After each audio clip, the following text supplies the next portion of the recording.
Panelists, could you please tell us your background story and what your role is in the health and wellness community? Colonel Foster, could you please share with the audience your story? Good afternoon, all. I'm Gwendolyn Foster. As you heard, Medical Group Commander here out at Travis Air Force Base, David Grant Medical Center. Last assignment at Edwards as the Medical Group Commander. So I just want to put a shout out to all my Edwards people out there. Edwards will always have a special place in my heart. As far as a little bit about me, I am prior enlisted Army, and I've been now wearing this uniform for the past going on 20 years this year. And I am a nurse midwife by trade with over 20 years of nursing experience, and all of that as a certified nurse midwife. I am married to my rock, Robert, for the past going on 31 years, and we have 4 kids.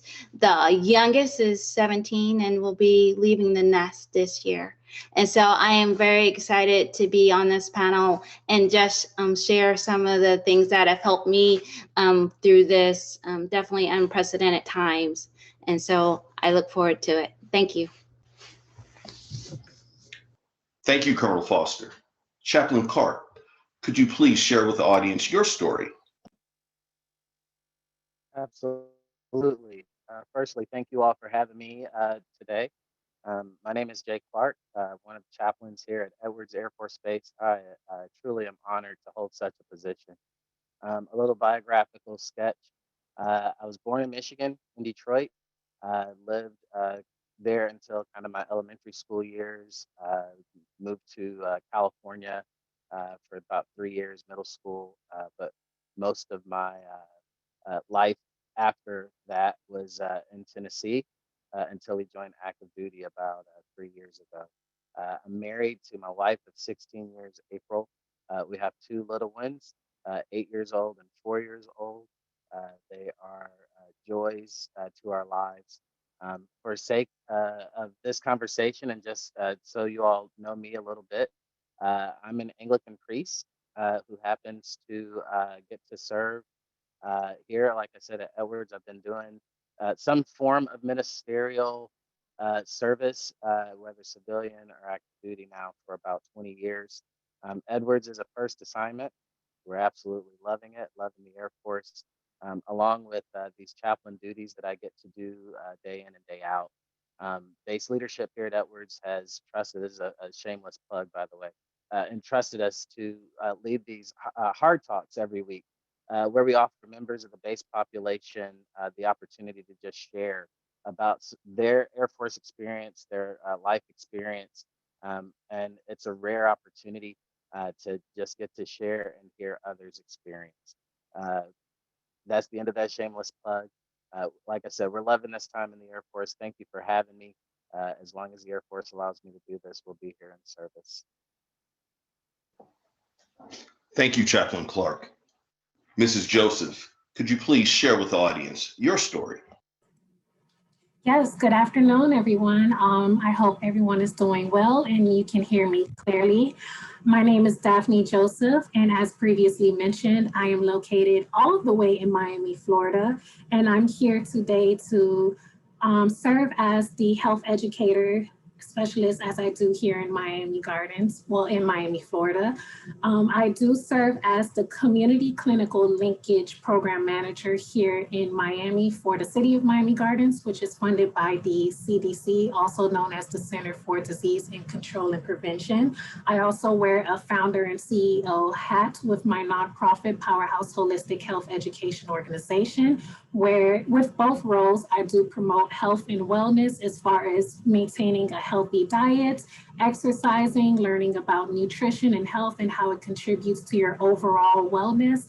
I do encourage the residents here in Miami Gardens to be a part of intervention and prevention health programs. And I do lead some programs with my nonprofit as well, such as our mental health panel that we've recently had, where we discussed the health disparities, the mental health disparities and stigmas in Black and Brown communities, We've also had health panels discussing the nutritional benefits of gardening. We also have had a 21-day challenge where we encourage the residents of Miami Gardens and Broward County to exercise and participate in mindfulness activities such as yoga and meditation. So there's a couple hats that I do wear as far as the wellness realm. I do have a bachelor's in health promotions. I am currently finishing my master's in clinical psychology, and I am certified as a health education specialist. And I am glad to be here with you guys. Thank you for having me. Thank you, Mrs. Joseph, for sharing. I'd like to thank everyone for contributing their questions and concerns for the panelists. I've taken some of the most frequently asked questions in the health and wellness and will be posing them to our members.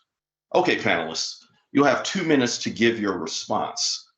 Colonel Foster, what is the importance of mental and physical health, especially now during a global pandemic? And what resources are available? All right, get myself unmuted. So I just want to start off with that I even struggle with that question, and I'm trying to make sure our folks, family members, beneficiaries are really having the right mindset in trying to deal with this pandemic, because it is always changing and not knowing when this is going to be back to some sense of normalcy. So there's 2 quotes that always stick in my mind. First one is by Maya Angelou: "You may not control all the events that happen to you, but you can decide not to be reduced by them." And my new one that I've added to my toolkit is: "Your optimism will never be as powerful as it is in the exact moment when you want to give it up." And that's from Amanda Gorman, the first National Youth Poet Laureate. And so the pandemic has created new challenges for all of us. What our normal routines have been replaced with unfamiliar isolation, and we're trying to make those adjustments with home life, work, school. And I know if I'm feeling it, other folks are feeling, fed up, we're frustrated, fatigued, we're bored. How do we get after it? And so how do we deal with those long distance with social distancing, quarantine, and then the fear of, getting COVID, or, what information is out there? Now we have the vaccine. How do we deal with that? And the thing is, it's just having that mindset, scheduling some mindfulness, think meditation, yoga, exercise, setting some realistic goals, even if it's just 10 minutes. I put in my calendar reflection. So at least I am making a deliberate effort to get after it. There's a lot of apps right now where you can do the COVID coach, Mindshift, the virtual Hope Box, all that is free. And just to help you think of ways how you can have that positive attitude so you can know how to deal with the day. And reaching out to your family and friends, even though you may not be able to connect with them how you used to, you can do that, use those virtual venues. I don't know how many times now I am FaceTiming, and I'll do a virtual coffee, a virtual beverage, a virtual chat anytime. And that is just causing me to be able to reach out and connect. And that is what helps us be resilient, is those connections. Even though now we can't do it physically, there are other ways that we can do it. And as we continue to combat COVID, and we're starting to see some declination as far as the number of cases and how we're dealing with it, we can find safe ways to begin that physical connections as well.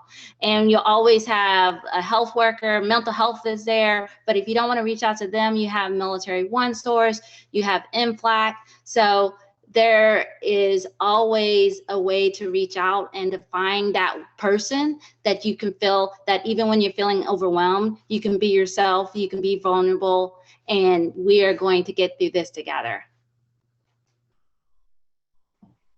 Thank you. Thank you, Colonel Foster, for those resilient words. Chaplain Clark, for the sake of this same discussion, how would you describe spiritual health? And also, what kind of resources are available? Excellent. So I'm going to speak out of my bias a little bit as a chaplain, right? Like I think I'm allowed to do that. When we talk about the pillars in the Air Force, I think spiritual health is the one that we take for granted the most. I even saw this in the civilian world. But for instance, we have ways of standardized measurement of physical fitness. But how do we do that in the spiritual fitness world?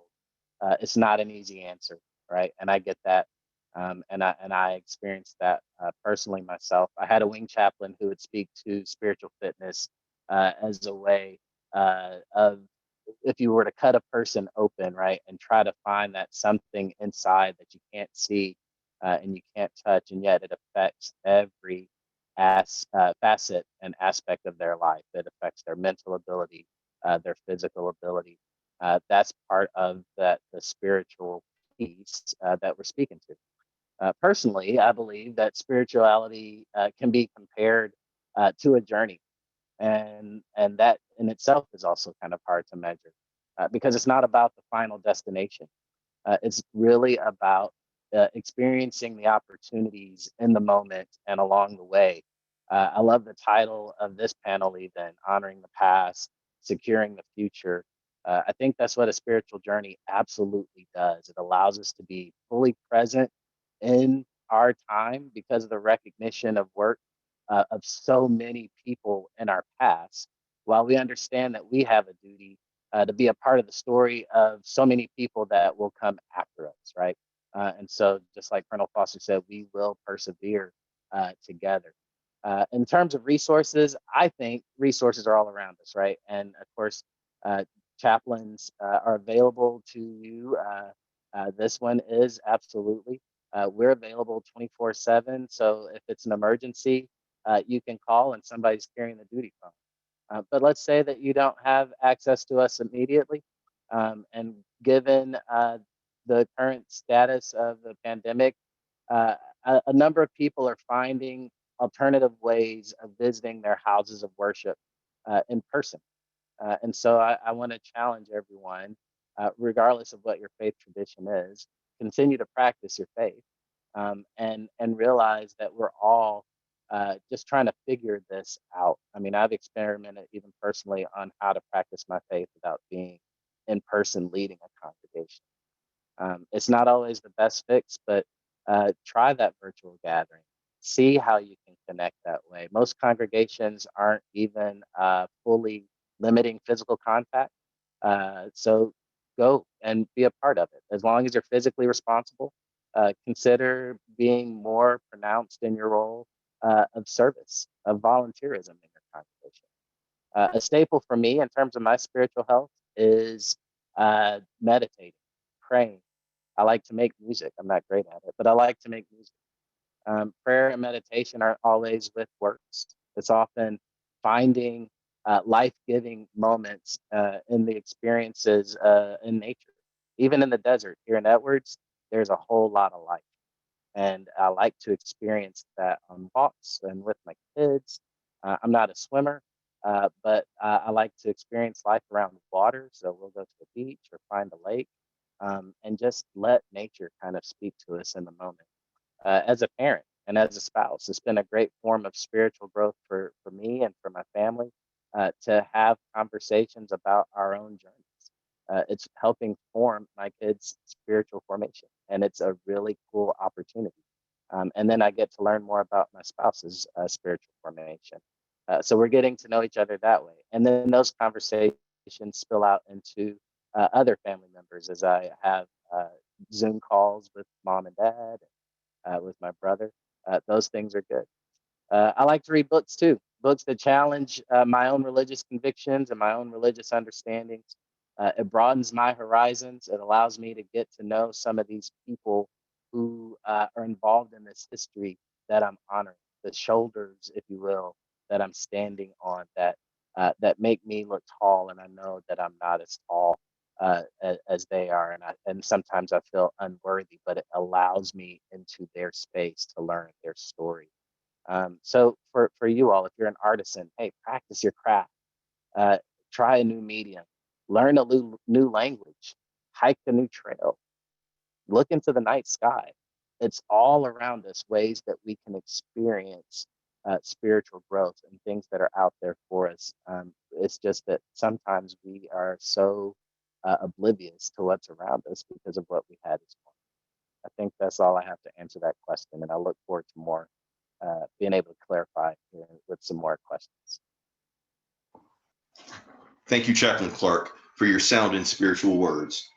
Mrs. Joseph, what is an example of health disparity and how it affects different communities? Also, what are your top 3 ways to improve your health and wellness? Yes, so when you think of health disparities, especially in Black and Brown communities, the number one health disparities you would think of would be heart disease, cancer, diabetes, chronic obesity, and so forth. And as you may know, or you may not know, that heart disease is actually the number one leading cause of death in America. And also within that statistic there, a large component of those individuals that have heart disease are African American and those who are Latino, Hispanic, and so forth. So this is a really predominant issue in our community. So you want to make sure that you're taking care of your body, your mind, and you're also feeding your nutrition good food that will feed your mental ultimately. So with that being said, when you think of heart disease, you think of the individuals that may have high blood pressure. And actually, I want to share a statistic with you that is predominant here in Miami, where we learned from the Health Foundation of South Florida. We did a study among the residents here in Miami Gardens and found that 70% of the residents here, just in this city, is taking medication for high blood pressure. And with that being considered, that actually shows that there is a large percent of the community that is dealing with high blood pressure. And what contributes to that is stress, chronic stress, maintaining an unhealthy diet, not exercising, and so forth. So you want to make sure that you're actually contributing to your mind, your body, your spirit, so you're not contributing to your own health detriments and those health disparities that's predominant within our community. And ways you can do that is simply by making sure that with your nutrition, you're eating in moderation. Of course, when we go into these fad diets, I would like to call them, we're cutting out a lot of our favorite foods to the point where when you crave them, you're binge eating. And you're just saying, okay, well, next week I can't eat this anymore. So I'm going to have burgers 3 times this week back to back because I can't eat it anymore, right? You don't want to do that. You don't want to cut out your favorite foods completely because you find yourself binge eating before you go on your diet, or binge eating right after your diet, or secretly binge eating in the middle of your diet and not telling anyone. So just making sure that you're eating in moderation. A lot of stigmas, well, one stigma I would like to debunk, a lot of individuals would like to say that carbohydrates or refined carbohydrates, well, let's just say carbohydrates are not good for you, right? But you will actually learn that a lot of the energy, your body needs the glucose that is within those carbohydrates to convert into energy, so you can give your body energy so you can go out walking and running and doing all your favorite activities. Now, when you're cutting out what your body needs to convert into energy, now you're cutting out some of the energy that you need to do your daily activities. So I would advise not to cut out carbohydrates, but eating in moderation. Moderation is key. So making sure you do have a little bit of carbohydrates on your plate, but also having fruits, also having vegetables, also having protein, and having a healthy rainbow plate, as I would like to call it, to make sure you're maintaining a healthy diet. And if you want to decrease your calorie intake and you're looking to lose weight, another tip would be to drink water before you actually have your meals, so you can actually fill up a little bit of your stomach and have that full feeling while you're eating, so you won't eat as much as you would normally eat and you're kind of cutting down on your calories. Another tip I would like to give is the mental health components of nutrition and physical health. mental health is a large component when it comes to your physical and nutritional health. As I mentioned before, when you're trying to diet or lose weight or gain weight or whatever it is, your mental is something that you do have to get past, as far as telling yourself that maybe I'll exercise tomorrow, I don't have time, I'm too tired, I'm too busy, I feel sad, whatever it is that you're going through, getting past your mental is a really huge hurdle to get past to make sure that you're maintaining your diet or maintaining your exercise. So just actually, if you need to have a journal to write down what you've eaten for that day and what you plan to eat, or maybe you can have a plan on a calendar. If you have a calendar in your office, you can plan what you're eating, what you want to eat for that day or for the rest of the week, just to make sure you're staying on your diet plan, or actually planning when you plan to exercise. Maybe you want to do some cardio today and more weightlifting tomorrow, and just going along that route and making sure that you have something written down. And once you see it in front of you and tell yourself that this is what you're doing today, you're more likely to stick to that plan. And the last aspect I would like to say is just be gentle with yourself. We all have these goals that we want to meet physically, mentally, nutritionally, and it is not easy, especially when you're trying to create a new habit for yourself. And of course, breaking old habits is pretty hard. It does take 21 days to break an old habit and create a new one. So be gentle with yourself, take your time. Think of the moderation that you need to implement within your own lifestyle. So if you need to create a daily to-do list or a schedule for yourself, or writing on your calendar, journaling, whatever it takes to do, whatever it takes for you to stick to your plan, make sure that you have it written out for yourself. And if you do not stick to it for that day, it is okay. You can always start over tomorrow. Do not beat yourself up about it, because one of the second leading killer of, or the second leading death in America is cancer. And cancer, those cancer cells can sometimes be built in your body from chronic stress. Chronic stress actually causes inflammation in your body, and that inflammation can then convert into cancerous cells. So when you think, a lot of people say stress is a silent killer, it really is. So you want to make sure, like I said, you are gentle with yourself, you create a plan, you're eating in moderation, you're not completely cutting out your favorite foods, and you're creating a plan for you to exercise, whether it's cardio or weight training and conditioning and so forth, and just moving forward that way, and just being gentle with whatever your goals are. That is all I can think of at the moment, but of course, I'm sure our audience have some questions, and I will definitely be glad to go into more details once we go into the question segment of our panel discussion. Thank you for having me. Thank you, Mrs. Joseph, for your apt and precautionary words, and also for bringing up a segue. Now, let's open up the floor to the audience for questions. Again, if you'd like to ask a question, please post your questions in the chat box. If you'd like to ask a specific panelist to answer that question, please mention the panelist's name first, and then the question. We will go in the order of first to last to answer as many questions as we can.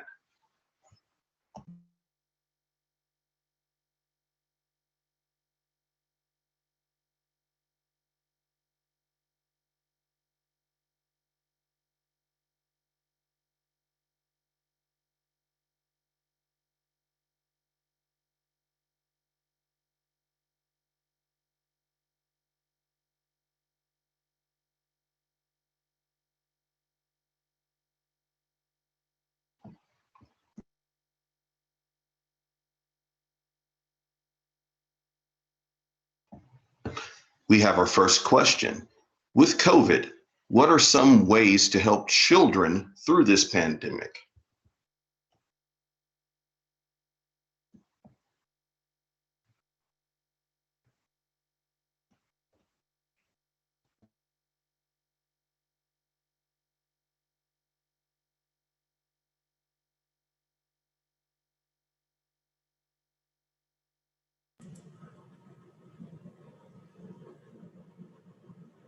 Did you want to take that question? I seen you unmute yourself. But I can contribute a tip for that. I do see that a lot of parents are getting their children back out of the house, especially, and I think COVID is not solely a bad thing. It's getting us back to, I would like to say, interacting with our families more on an interpersonal level. And the children are actually going outside to play now and not sitting in front of the TVs and stuck on their PlayStations and on their phones and on YouTube and so forth. So one way to help children, I would say, is definitely encouraging them to get back outside and running and playing, and of course, social distancing. So if they do have like siblings that they can go outside with, or cousins, or like maybe the neighbor may have a child that is among their age that they can go outside with, they can do that. It's not that, how would I phrase this?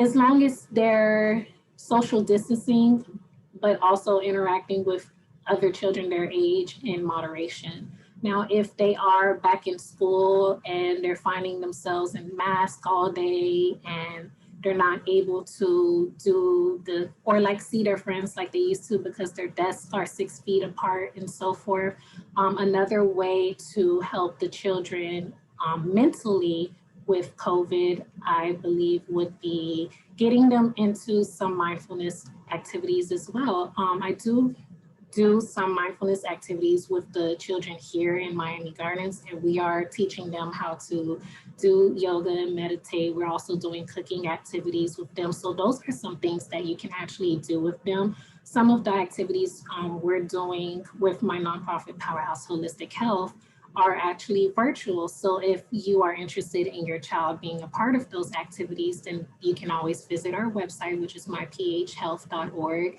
And you will see postings of our next virtual activities for the youth.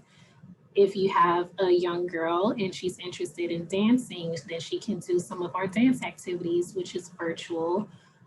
If you do have a young boy and he is interested in, well, I don't want to sound sexist in any way possible, but if he's interested in, for example, let's say eating healthier, cooking, or just learning how to make meals for mommy and daddy, we're teaching them how to make little healthy meals or plant-based meals.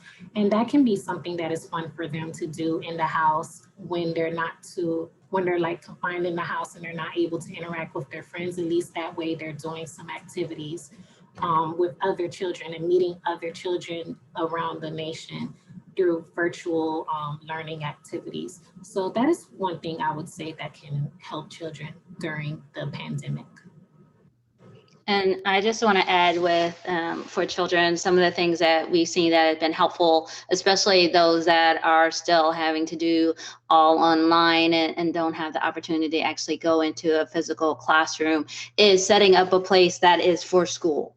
And so in taking it out of their bedroom, because if they're spending all day in class in their bedroom, then that loses that sanctity of that's their bedroom. And so that can have some impacts on them when they're in the same spot for school, for sleeping, for where do they escape to. And so just finding a place that this is school, and then a place that, okay, this is my space, my safe space. And then helping them, show them, have some grace for it takes a while to get used to it, especially if we have our extroverted kids that are like, and then even with our introverted kids, it is still, they're still doing all the same things. And then they get even more just into that introverted mindset. And so helping them navigate that, and then asking them the same questions, even though you're seeing them, as parents, you're seeing them at home. How was your day at school? What did you learn today? What was going on in class? So those are the things to keep that routine with them going to school. Thank you, Mrs. Joseph, and thank you so much, Colonel Foster. Chaplain Clark, not to leave you out, do you believe spiritual health is declining in this pandemic due to isolation and not being able to go to churches in person? Personally, I do not think spiritual health is declining. I think it's being challenged. I think we are actually having real tension within ourselves about what it means to be whatever faith we participate in. What does it mean, like in my case, to be Christian? Does that mean that I have to meet in person? Um, so I think there's challenges and nuances that we're coming to. And even my friends of other faith traditions that their practices do require in person. Um, that there's never been a question about their identity in that faith tradition. There hasn't been, to my knowledge and in my experience, much of a spiritual decline, if you will. If anything, I feel there's something in the spirit of our people, even our country, our American people, to kind of dig in when we feel that something is being attacked. And so, no, I don't feel like there's a spiritual lacking. I think we're challenging and finding the nuances and figuring out ways that we can continue to grow in spite of a pandemic.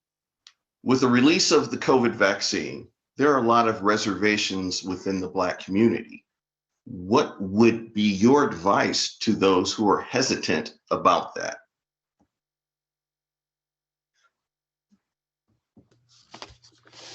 I'll take that one, or at least I'll start it off. So I can definitely understand all the hesitation, especially with the history. A lot of things come to mind, especially like the Tuskegee experiment, and just with our times and how it appeared with how fast that this vaccine came out, and just with all the information and misinformation out there.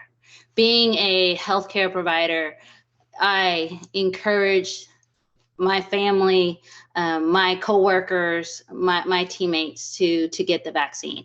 There, with the vaccine, the way, especially with the Moderna, because you hear about the way that it was made, and with the mRNA, that is something that has been in the works for decades. The same rigor that was put in with vaccines prior to the COVID vaccine, it was done with this one. And take, for instance, with the flu vaccine, every year we get a new flu vaccine. And they take in all the different things that have occurred from the previous one, and then they look at, okay, what type of vaccine do we need for what might be the best during the flu season. And so with all that, with the COVID vaccine, it is truly safe. I feel confident in saying that. I've encouraged when my mom, she's 72, when she is able to get it, I encourage her to get it. I have already received both doses. I am still standing. I still have my 10 fingers and my 10 toes. And and then we hear about the side effects and all the things with the vaccine. Side effects are very common as well with so many other, with our medications and other vaccines. So it's not new what we are hearing, but it really is getting that information that is accurate. So going to the CDC website, you can go to the health.mil website, researching it for yourself and asking those questions to make an informed decision. And so I definitely do understand the hesitancy, but the thing with, I'd rather go through the side effects of the COVID vaccine instead of getting COVID. Because as you've seen in the news and what we're seeing, and some folks have lost loved ones because of the disease. And this can prevent us from getting the disease. Thank you, Colonel Foster. We have another question as well. We're in a difficult time socially and racially, and maybe action at work aren't overtly done to someone.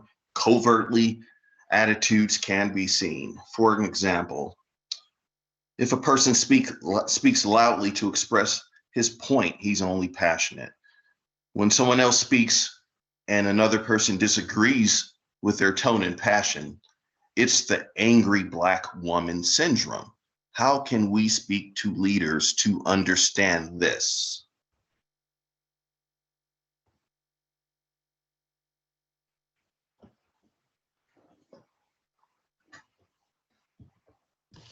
Well, I will say just basically what you just said, to have the conversation. And these conversations that I've been having my entire life. And it is having those, I would call it those hard conversations, and allowing yourself to be vulnerable and initiate them. I will say, I will give for an example that I've had a 360 feedback. And in one of the comments was I was so happy that you are not a angry blank woman. And so to take that, and I share that with my team. And those are, when I walk in, I put it on the line. I am a Black woman, and there are differences from my lived experience with your lived experience. And how do we have that dialogue and find that middle ground so then that we can move out together, where we can understand each other? And especially with everything that's going on in our society, this is not the time to be calling out, but to be calling in, because I truly believe that's the only way we're going to move together and move forward. And I'm definitely not trying to make it sound like it's going to be easy, it's going to be simple. It's going to be messy, it's going to be hard. We are going to mess it up. But I truly believe our leaders, the leaders that I have had, that they want to get it right, but they don't have the same lived experiences that I have had. And unless I share that, how are they going to be able to navigate that and to know that, wait, you shouldn't have said it like that, that this is possible, how some may have taken it. And so it takes all of us to be able to do that, and calling out when it does happen. And so if there is tension in the room, or if I feel something, I will just say, okay, what is going on? What is the elephant in the room? Because that's the only way we're going to get past it. Thank you, Colonel Foster. Very poignant words. We're getting close to the end of our time together, panelists. If there is one thing you would like the audience to take away from this discussion, what would it be? Are there any words of wisdom or advice? I know you just gave some, Colonel Foster, but would you like to expound or perhaps even go onto a new leaf? The one thing that I will say, why one words of wisdom, regardless of what's going on in the world, is be you and be true to yourself. There will be times where you will feel like you need to do something different, or where you feel that your gut is saying one thing, but everything else is around you is saying something else. And to listen to that and know what your red lines are. For those that are, regardless of wearing a uniform or not, the one thing is they can't take away you. That's a choice you make if you choose to give that up. And so learning yourself and staying true to yourself, you will be able to get through anything. Thank you again, Colonel Foster. Chaplain Clark, any words of wisdom from yourself, sir? We'll attempt to make them as wise as possible, but I'm going to let you into my brain space a little bit. I've been thinking about a certain verse, the verbiage of a song that is as old as, it's been around a while, I'll put it that way. And the words go through many dangers, toils, and snares have already come. It's grace that's brought me safe thus far, and grace will lead me home. That grace for self, grace for the situation, grace for people around you, I truly believe is what is going to allow us to move forward. I happened upon an article last week from a pastor who preaches at a predominantly Black congregation, And he was on a Zoom call with some of the members of his church there, and he paused and he wanted to ask, how is everybody doing in the midst of the pandemic? And to his surprise, there was crickets for a while. And then one of the elders spoke up after it got a little awkward, and he said, Pastor, we've been through bad stuff before. We'll be through bad stuff again. We're all doing okay. And it kind of shocked him, right? But he was reminiscent of this song as well. That through many dangers, through many toils, and through many snares, it's grace that's going to get us through. For those folks that their history we're preserving, they know what that grace is like. For those people whose future is yet to be written, they'll have the opportunity to live into this grace as well. It's grace for the self.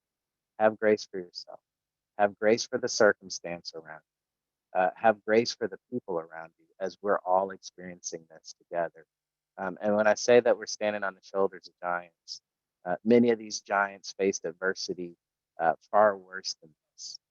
They faced the need to flex their spiritual muscles, and in spite of systems literally trying to obliterate them and get rid of them, we exist because of them.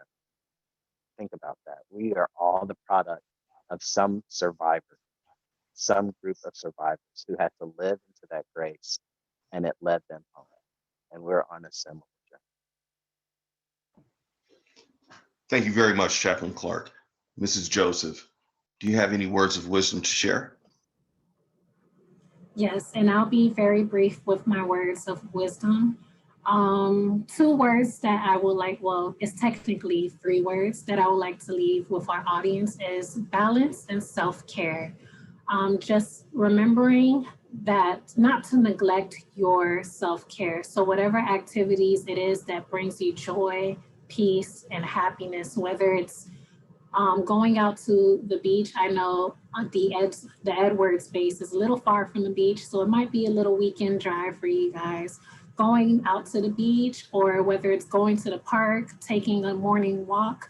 Actually, one of my patients that I work with did mention that she does do every morning, she does a prayer walk where she walks early in the morning around 8 a.m. and she just thinks about everything that she's grateful for. She leaves her phone at the house and she's just one with herself and nature, and she just takes her walk.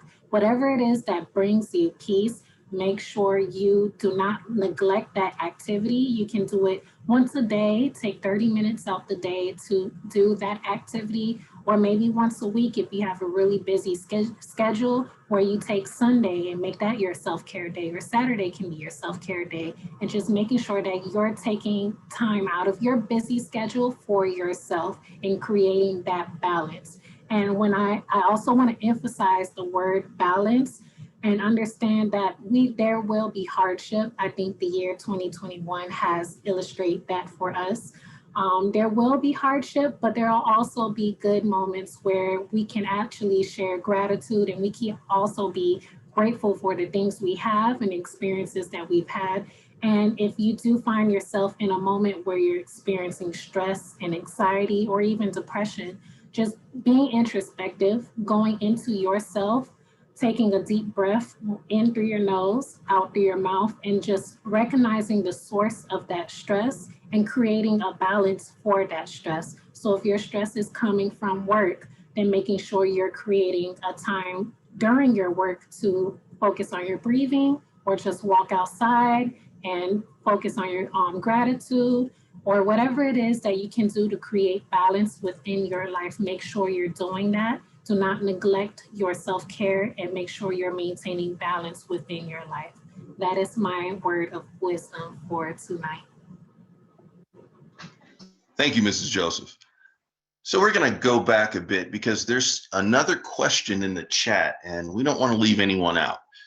So Mrs. Joseph, how do we as Black, brown cultural groups convince family members to reduce their intake of unhealthy, high caloric, high saturated, fatty foods that we've eaten in our households, traditionally for hundreds of years? That is an awesome question, and I will say that that is something that I've dealt with within my own household.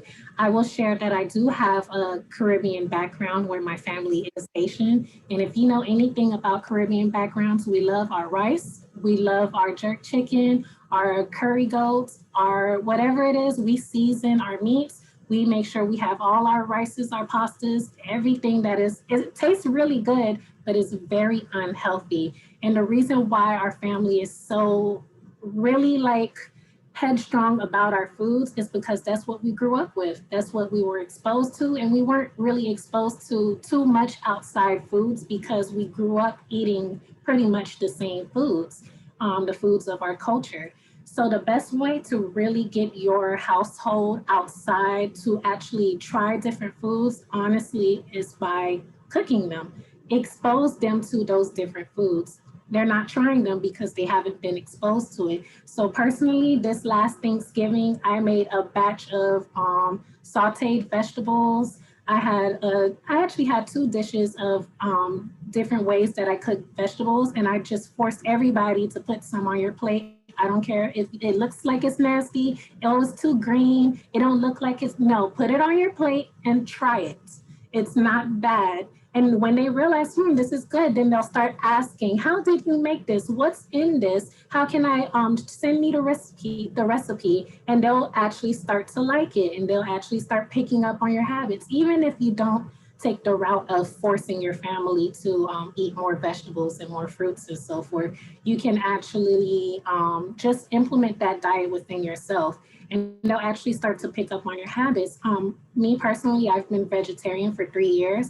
So I do get a lot of questions about my diet from my family about cooking more vegetables, implementing more vegetables. I get questions from my distant cousins how to get their children to eat more vegetables and fruits.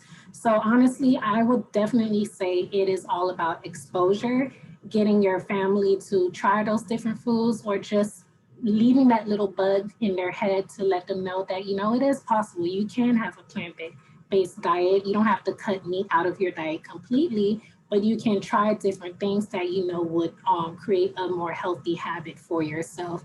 And once you leave that little bug there and it resonate, you'll see you'll start to manifest, and you'll start seeing them saying, oh, well, today I decided not to eat any meat, or today I decided to try smoothies, have a juicing day. And you'll just start to see their habits slowly but surely change. And you don't want to say, well, yeah, that's because of me, but you'll know it's because of you. So yeah, just the exposure is definitely my advice. Get your family exposed to those new habits.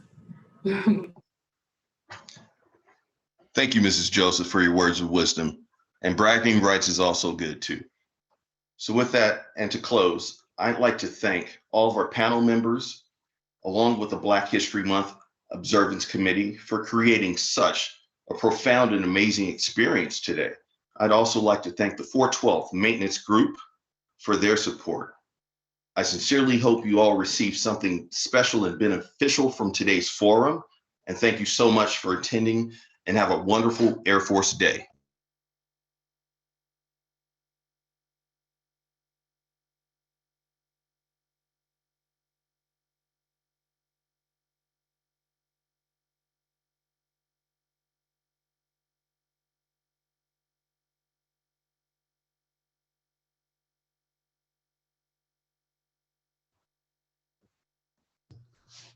And I just want to say thank you to the team that put this together. This was definitely incredible. So truly appreciate it all. As well as my fellow panelists. I enjoyed being on the panel with you. Hey, thank you for having me. And thank you everyone for your words of wisdom. Yeah, I'm going to work on those vegetables. Yeah. She said jerk chicken, my mouth started watering. I know. I was like, okay, it's good. It's good.